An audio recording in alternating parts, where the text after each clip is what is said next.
ప్రస్తుతానికి movie lovers అంతా కల్కి కోసమే వెయిట్ చేస్తున్నారు. థియేటర్లలో పెద్ద సినిమా చూసి చాలా రోజులు అవుతుంది. అందుకే జూన్ 27న రానున్న కల్కి కోసం ఎదురు చూస్తున్నారు. సలార్ వంటి మాసీ హిట్ తర్వాత ప్రభాస్ నుంచి వస్తున్న సినిమా కావడంతో అంచనాలు కూడా భారీగానే ఉన్నాయి. ఇప్పటికే మేకర్స్ ప్రమోషన్స్ కూడా స్టార్ట్ చేశారు. భారీ ఈవెంట్తో బుజ్జిని గ్రాండ్గా లాంచ్ చేశారు. బుజ్జితో కలిసి పాన్ ఇండియా లెవెల్లో దేశమంతా చుట్టేయబోతున్నారు.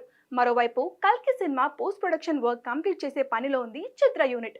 ఈ క్రమంలో కల్కి రన్ టైం రివీల్ అయిందని అంటున్నారు. కల్కి 2898 AD సినిమా భారీ రన్ టైం ఫిక్స్ చేసినట్లుగా సమాచారం. 3 గంటల రన్ టైంతో రాబోతున్నట్లుగా తెలుస్తుంది. ఈ మధ్య కాలంలో పెద్ద సినిమాలన్నీ కూడా దాదాపు 3 గంటలకు అటు ఇటుగా రన్ టైంతోనే థియేటర్లోకి వస్తున్నాయి. కాబట్టి కల్కి కూడా 3 గంటల రన్ టైంతో రానుందనే చెప్పాలి. ప్రభాస్ లాంటి హీరోకు ఇదేం పెద్ద రన్ టైం కాదు. సినిమాకు ఏ మాత్రం హిట్ టాక్ వచ్చినా సరే బాక్స్ ఆఫీస్ షేక్ అవ్వడం గ్యారంటీ. అయితే కల్కి సినిమాను 2 భాగాలుగా ప్లాన్ చేస్తున్నట్లుగా టాక్ ఉంది. అంతేకాదు నాగశ్విన్ యూనివర్స్ చేసే ప్లానింగ్ లో కూడా ఉన్నాడట. కాబట్టి కల్కి భారీ రన్ టైంతో వచ్చే ఛాన్స్ అయితే కనిపిస్తుంది. ఇక ఈ సినిమాలో దీపికా పదుకొని, దిశా పటాని హీరోయిన్లుగా నటిస్తుండగా బుజ్జికి కీర్తి సురేష్ డబ్బింగ్ చెప్తుంది. అమితాబ్ బచ్చన్ కీ రోల్లో ప్లే చేస్తుండగా కమల్ హాసన్ గెస్ట్ రోల్ చేస్తున్నారు. వైజయంతి మూవీస్ నిర్మిస్తుండగా సంతోష్ నారాయణ్ మ్యూజిక్ అందిస్తున్నాడు.